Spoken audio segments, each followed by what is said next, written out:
خلف ظهور الوزير السابق والمحامي المثير للجدل محمد زيان يوم 22 ماي 2024 بمحكمة الاستئناف بالرباط جدلا بسبب ما بدا عليه من تدهور صحي وتثاقل شديد في المشي، الأمر الذي دفع بعض رواد مواقع التواصل الاجتماعي إلى التفاعل مع هذا الظهور بشكل كبير، بل ذهب البعض أبعد من ذلك إلى حد محاولة تزوير تاريخ الرجل وتقديمه بوصفه رجلا مناضلا نزيها سجله أبيض من الفساد والعربدة واللعب على كل الحدال. ما نقبلوش نعيش خواد على وجه كل الأرضية. ويواجه السجين محمد زيان تهما جديدة تتعلق باختلاس وتبديد أموال عمومية والمشاركة في تلقي فائدة في مؤسسة يتولى إدارتها والإشراف عليها. وكان المكتب الحالي للحزب الليبرالي الحر قد وضع الشكاية أمام النيابة العامة اتهم خلالها النقيب زيان بتبديد أموال الدعم العمومي المخصص للحزب،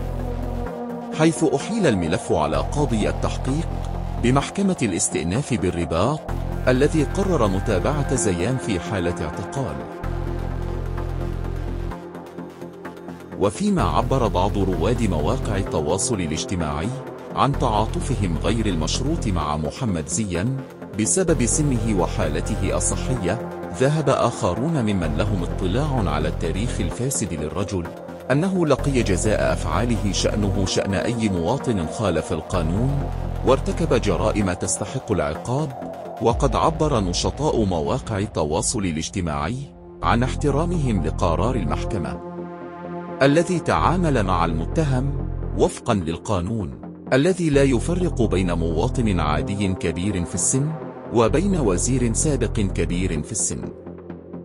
ولن نطيل كثيرا في هذا الموضوع الذي لا يستحق الإطالة، ونقول لهؤلاء إن المغرب الحالي مغرب المؤسسات والقانون، مغرب المواطنة والحق والالتزام، مغرب المساواة أمام القانون وبالقانون، فلا حاجة لمثل هذه السلوكيات المشينة واستغلال النفوذ الذي ولى زمانه.